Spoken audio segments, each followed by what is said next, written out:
చూస్తున్న ప్రేక్షకులకు నా నమస్కారాలు. ముఖ్యంగా తోటికోడళ్లకు నా ప్రణామాలు. నా చిన్న కొడుకు ప్రేమించి పెళ్లి చేసుకోవడం వల్ల నా కుటుంబంలో ఎన్నో మార్పులొచ్చాయి, ఎన్నో గొడవలయ్యాయి. ఆఖరికి ప్రేమించి పెళ్లి చేసుకోవడం తప్పు కాదు, అర్థం చేసుకోకపోవడం తప్పు అని మా కుటుంబ సభ్యులకి క్లారిటీ వచ్చింది. కాబట్టి మా జీవితం సంతోషంగా సాగిపోతుంది. నా కళ్ల ముందు నా కోడళ్ళు సంతోషంగా ఉండడం నాకెంతో ఆనందాన్ని కలిగిస్తుంది. కానీ కూర బ్రహ్మాండంగా చేసావు రేఖ. థ్యాంక్ యూ మావయ్య. నేనే నేర్పించాను మావయ్య. ఏమంటావత్తమ్మా? దొంగలు నా దగ్గర నేర్చుకొని నాటకాలు ఆడుతున్నారు. ఎల్లొస్తా అంజలి. సరే అండి. ఎల్లొస్తాను రేఖ. సరే కార్తిక్. వెళ్ళొస్తా లక్ష్మి. సరే అండి. కంటికి కనిపించేవన్నీ నిజాలు కావు.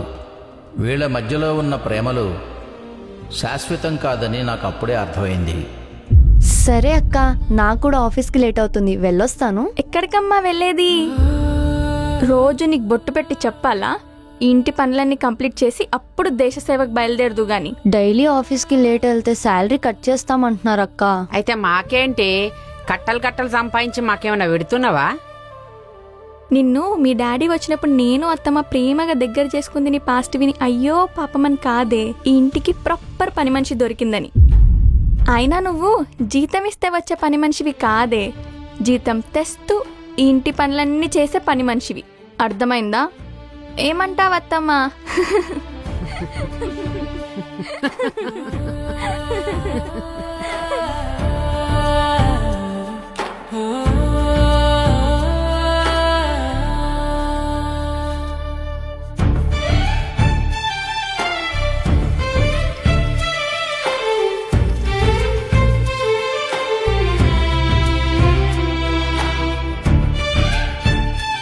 అత్తమ్మా, అత్తమ్మా.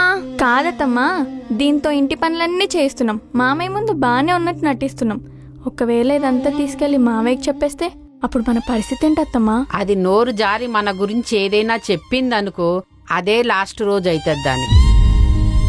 నరకం అంటే ఏంటో చూపిస్తా అప్పుడు. కొడుకును కొంగును గట్టేసుకుందన్న కోపంలో తల్లుంటే తన స్థానాన్ని ఎక్కడ కొట్టేస్తుందో అనే భయంలో పెద్ద కోడలు ఉంది.